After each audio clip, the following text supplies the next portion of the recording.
So I'm going to try some very subtle subliminal messaging. You see, look, if I take this coin, I leave it inside the purse, then I can use this glass here. And you see, if I put the coin purse on top of the glass, then all I do is I just hit this like red subscribe button. You see, if I push that button, the coin, it looks like it goes through and into the glass, and there is nothing in the purse, and everything can be examined. Hi, my name's Sam, and welcome back to another video. I've finished my 2 weeks quarantine.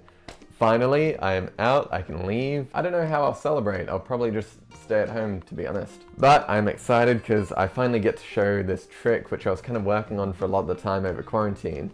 However, I'm not completely happy with it, but I think I got it to a stage where I can at least show it. But I've been obsessed for the past few months about trying to be able to create the effect of a coin just kind of melting. Oftentimes when you see a magician change something in a trick, you never actually visually see it change. Often you'll just see the object, it's then covered, and then there is another object in its place. And so this can look good and everything, there's nothing wrong with it. But I think in certain circumstances, it can kind of start to look more like a switch rather than something actually changing. So my whole goal with this trick of the coin changing was to have it look like the coin is changing and not just there is some sort of switch taking place. Also, I'm not completely happy with it. There's a little bit too much movement, a little bit awkward, but it's the best I could kind of get it for now. I'll probably come back to it in the future when I've kind of walked away from it for a bit and can kind of look at it again with a fresh set of eyes.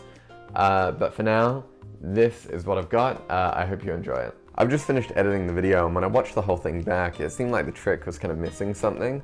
And I think it was just missing some sort of narration. So I've narrated over the top of it to hopefully make it a bit more interesting. So there you go. Anyway, enjoy. Hey, look at me. I have a coin. I put the coin on the deck of cards. I'll then start to rub the coin. What the bananas? The coin is starting to melt.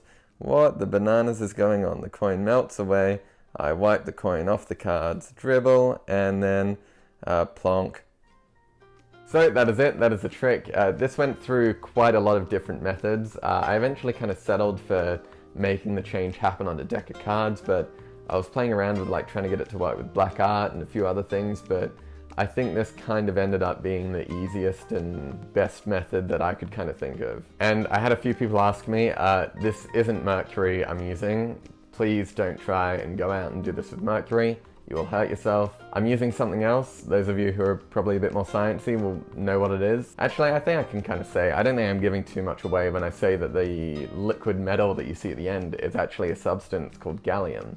And I've had my eye on this stuff for quite a while when I was trying to figure out this whole melting coin trick. From what I know, gallium has only really been used in these cool kind of magic science experiments, really, and never actually been used as something in a magic trick itself. The most popular thing to do with gallium is to mold it into a spoon, and you put it in hot water, and you'll actually just see the spoon kind of dissolve and melt into this liquid metal. And it's a really cool and fascinating thing to watch, where you actually see the spoon kind of melt away, and looks what real magic should kind of look like. It looks like the spoon just dissolves away into this liquid metal. Originally, when I started off to do this trick, I thought, oh, I'll just get a mold, make a gallium coin, and then melt the coin in my hand. But it turns out it's not that simple, and to actually get the liquid metal to melt, you do need kind of hot water or boiling water to get it to melt that quickly anyway. Otherwise, you're going to watch me with a coin in my hand for about 10 minutes. But the whole thing was kind of a fun trick to work on, and this nice little mix of science and magic, I think. It kind of reminds me of this quote, and I looked it up. It's by Arthur C. Clarke, who said that magic is just science that we don't understand yet. Which is a bit like the quote from the famous Chinese philosopher Confucius, who once said,